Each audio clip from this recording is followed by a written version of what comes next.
But aloha and welcome to the Cafe Gallery right here at Gallery Cabaret. Hi everybody, I see a lot. My hands are filled. Hi, it's good to see everybody. Hi, we're going to do like poetry and maybe we can get some guitar in there for plus, double plus lucky. Maybe. Look at you, I'll look at, no, whatever you'd like to do is fine. But hi, I am your irritating and obnoxious host, Janet. That would be me.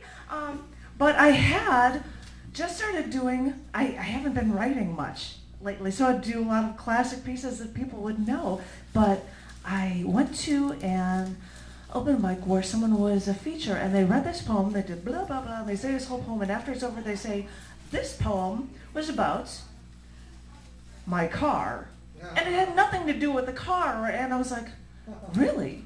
So you can take things and give a different life and a different meaning to everyday objects. This is fascinating. And so I started coming up with a bunch of different pieces that are actually about everyday objects. Like this poem is about, so you have to actually guess what it's about. So I was going to do one. If you guys beg, I can do more. But I am going to accompany this, giving a poem, giving a different meaning to everyday objects poem. I was going to accompany it with music from Francois Leroux, the How Man of South Africa. He's so phenomenal, and I was, I played that off of John, and he was like, "That sounds awesome." So he was just in town last October. He'll be around again next October, and everybody should check him out. And hopefully, and I'll probably even. I'll imply, well, he does play music, so I figured I might as well show you something from one of his last performances. I will not tell you what this is about, but I guess I will ask you to guess when I am done. This poem is called Quiet for a While.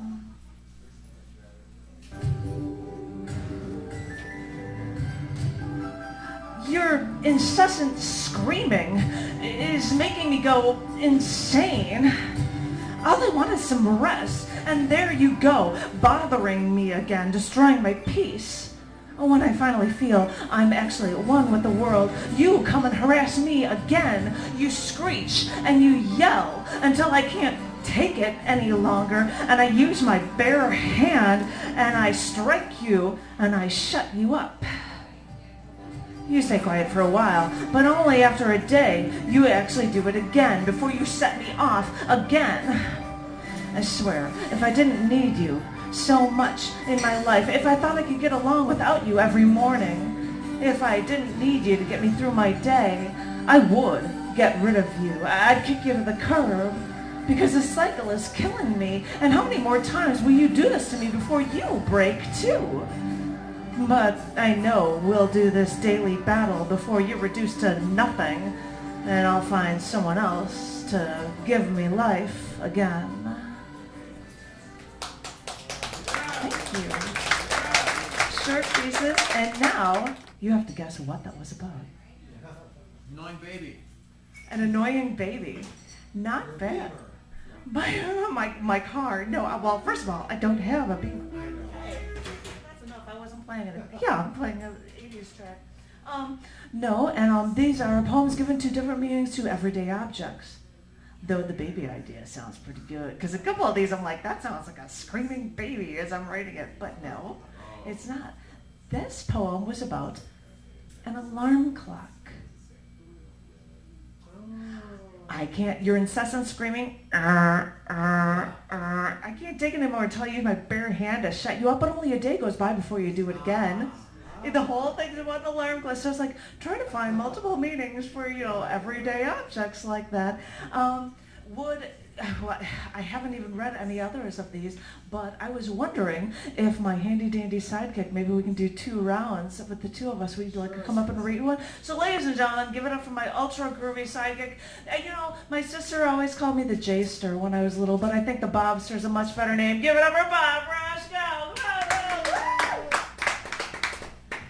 Sorry about the chorus. Take as much space as you like, darling.